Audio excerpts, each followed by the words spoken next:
Яаж ч бид нарын оюу толгой гэдэг нь 45 сая тонны нөөцтэй сайхан орд алдлаа шүү үнэндээ. Энэ бол ганцхан бас оюу толгойн асуудал биш шүү. Энэ бол араараас нүлээж байгаа маш олон стратеги ордууд байгаа. Эднэр ашиглаж байгаа эрдэнэт байна. Эднэрийг алдна. Тэгэхээр энэ бол цэвэр бас дан эдийн засгийн асуудал. Энэ бол Монгол улсын аюулгүй тусгаар тогтнолтой холбоотой асуудал.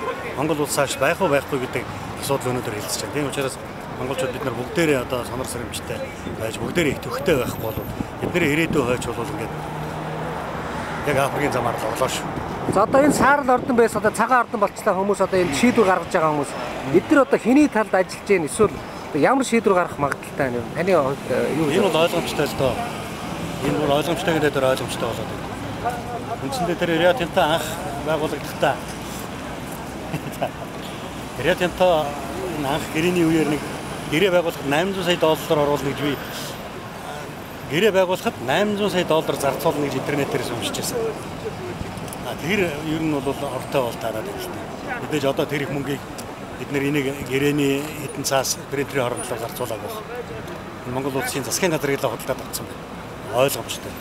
Тэгээ би энэ дээрээс ганцхан юм хүсэж байгаа юм. Юу гэхээр гэрээнд хожим хойно хэрэг энэ гэрээг байгуулахтай холбогдуулж авилгал өгсөн тогтоох юм бол аюун хов энэ гэрээ өчнгүй болно гэсэн ганцхан залтыг л. Энийг л юу нөхсөө.